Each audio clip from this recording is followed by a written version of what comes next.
安西军何在？在！安西军第3阵在！安西军第42阵。 Would you believe that in this world, there once existed an army that chose the ultimate loyalty, even after being forgotten by their motherland, cut off from all supplies, and losing all contact with the world? Across the boundless desert and drifting sands, they stood 10,000 miles away from Chang'an, the capital of the Great Tang. Between them lay the most ferocious enemies and an impassable wilderness. For 40 long years, they were lone heroes, living in a historical vacuum. Comrades aged and passed away, one by one. Reinforcements never arrived. Yet, until the very last man and the final moment, they remained clad in armor, with hair as white as snow. Gripping their Tang Dao swords, they stood resolute, gazing eternally toward the east, toward Chang'an. Today, we tell the story not of a victory, but of the ultimate romance of solitude, silver hair, and the soul of a warrior, the Anxi Army of the Great Tang. The year was 755 AD, the 14th year of the Tianbao era. The prosperity of the Tang Empire came to a sudden, grinding halt.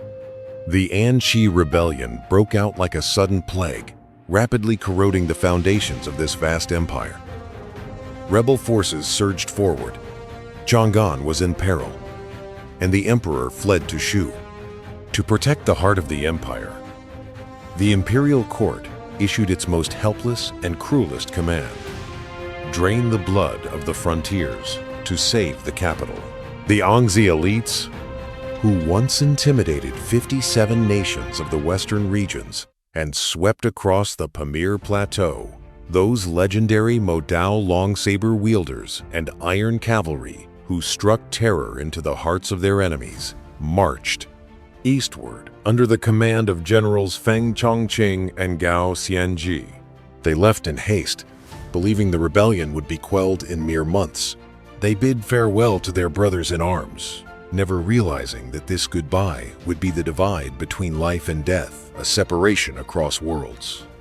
Taking advantage of the Tang's internal chaos, the powerful Tibetan Empire in the west seized its chance. In 763 AD, the Hexi Corridor fell. For the Anxi soldiers left behind in the western regions, the nightmare had begun. The Hexi Corridor was the sole lifeline connecting the west to Chang'an. Once severed, the western regions became an exclave, a lone island on the Tang map. No official dispatches, no grain supplies, no reinforcements. They had no idea who sat on the throne or if Chang'an still belonged to the House of Li. In an age where communication relied solely on the hooves of horses, they vanished completely from the empire's sight. In the records of the court historians in Chang'an, they became missing persons, or perhaps merely dust presumed to be swept away in total defeat. At this moment, the Anxi army remaining in the west faced the three cruelest choices of their lives. First, surrender. The Tibetan Empire was at its zenith. If they simply laid down their arms, they could trade their loyalty for wealth, or at the very least, a way to survive. Second, warlordism. This land was vast and far from the reach of the emperor. Since they could no longer reach Chang'an, with the formidable Tang swords in their hands, they could have easily crowned themselves kings and ruled the western regions as independent lords. But they chose the third path, the hardest, the most foolish, and the most heroic, to hold the line until death. They continued to change guards on time, to repair the city walls, and to drill their formations on the Gobi Desert at dawn. Because they received no news of a new era name, they continued to use Dali, a reign title that had long since expired in the mainland. In their hearts, as long as that era name remained, this land was still the Tang. This temporal displacement was the ultimate pride of professional soldiers. The motherland may not remember me, but I shall never fail to guard her. Time is the most ruthless weapon of the desert. 1 year, 2 years, 10 years, 40 years passed. The young men who once rode out in their prime, cloaked in glory, were now elderly men with hair as white as the frost. When their armor broke, they patched it with scrap iron. When their blades grew dull, they sharpened them over and over against the whetstone. Comrades fell, one by one, buried in the wind and sand without so much as a tombstone. And the new soldiers who filled the ranks were their own descendants, sons and grandsons, raised by these veterans in the shadow of the fortress. As the father grew old, the son took over.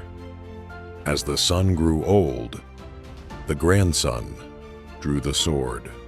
For half a century, fueled by a sheer spirit of defiance, this army held on to the last shred of dignity for the Great Tang, amidst a desperate landscape, surrounded by enemies.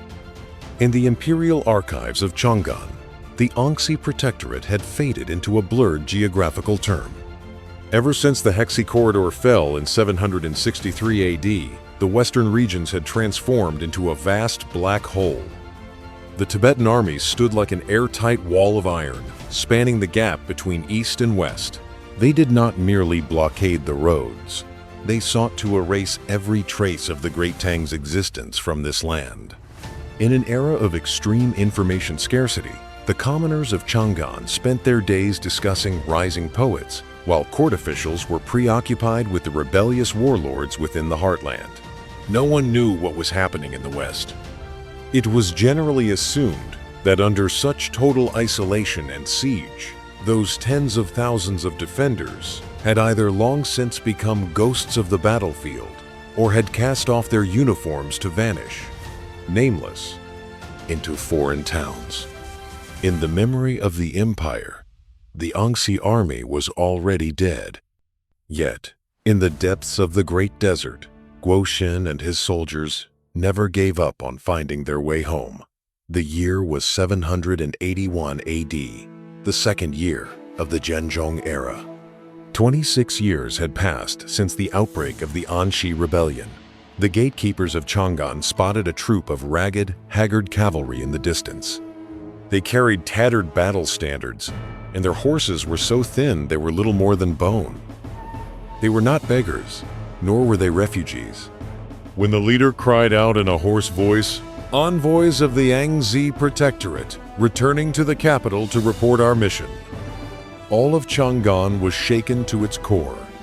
This was a miracle in the history of human warfare. To bring the news that Anxi still stands back to the motherland, these envoys had detoured through the northern deserts of the steppes, crossing thousands of miles of no man's land and evading countless ambushes. What they brought back was not merely an official document, but 15 years of yearning and the unspoken grievances of tens of thousands of frontier soldiers. When Emperor Dezong read the description, 10,000 miles, a single lonely city, nothing remains but white-haired soldiers, he broke down and wept openly before his court. He could not fathom how, without a single penny or grain of support from the court, this band of warriors had managed to hold up the western gate of the Great Tang amidst a desperate environment surrounded by powerful foes.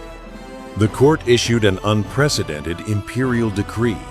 Guo Xin was titled the Prince of Wu Wei, and every soldier in the army was promoted by 7 ranks. Such a reward was unheard of in the Tang Dynasty, a society that strictly valued seniority and recorded merit. Overnight, common foot soldiers became lieutenants, and lieutenants became generals. But this was also the most desperate, heart-shattering glory in Chinese history. The emperor could give them ranks, titles, and status, but he could not give them the reinforcements they so desperately needed, nor the supplies, nor a ticket back home. This decree was, in essence, an officially signed reprieve of a death sentence. The court was telling them, I know you are still there. I am proud of you, but I cannot save you. Some might ask, if there were no reinforcements, what was the use of these promotions? To these hot-blooded men, it meant everything. During those 15 long years, they had felt like orphans abandoned in the wilderness, even doubting if their sacrifice still held meaning. But now, their identity was restored. They were no longer an unknown, forgotten army. They were princes, generals, and warriors, commissioned by the Great Tang. This spiritual homecoming ignited a near-frenzied combat spirit. The country has not forgotten us. We shall hold to the end. This is the ultimate manifestation of heroic romanticism. I defend this city no longer to wait for rescue. I defend it to be worthy of the Tang Dao at my waist and the general's commission upon my breast. This was perhaps the loneliest reverse march in human history. In the years of total isolation, time itself seemed to freeze for the Anxi Army. In Chang'an, emperors came and went, and era names were changed again and again. But in the western regions, within those few lonely fortresses, the only legal calendar remained eternally fixed on Dali. Without military funds from the imperial court, they searched for ore themselves. Beside crude iron furnaces, hammer by hammer, they struck the currency of the Great Tang. Because the molds were old and the craftsmanship rough, these coins were known as the Dali Yuanbao. In the eyes of financial historians, they are debased currency. But in the eyes of historians, they are ironclad evidence. Each copper coin was a soldier's proclamation to the desolate Gobi. This land still belongs to the Great Tang. In this stubborn way, they anchored the coordinates of civilization deep within the desert. When news of the last possible reinforcements completely vanished, the Anxi Army realized one thing. Since the soldiers from Chang'an were never coming, they would have to grow the soldiers of the Tang from this very soil. Those former lieutenants and commanders married local women and fathered children with the blood of the western regions. From the moment they were born, the first command these children heard was the bugle call of the Tang Army. The first idol they saw was the tattered Mingguang armor upon their fathers' backs. This was an incredibly cruel relay. When a father fell in battle, his underage son would don armor 2 sizes too large and fill the gap in the line. In a legion where the average age climbed every year, this succession was no longer mere father-son affection, but a mission akin to religious devotion. They taught their children to write Chinese characters and to recognize the direction of their ancestral home, even if Chang'an was a place those children would never see in their lifetimes. Guo Xin, the nephew of the legendary general Guo Zi, could have stayed in the prosperity of Chang'an to enjoy wealth and honor. Instead, he stood guard here for 40 years. He stopped before an old soldier on night watch. The veteran was so aged he could barely stand straight, leaning heavily on his spear for support.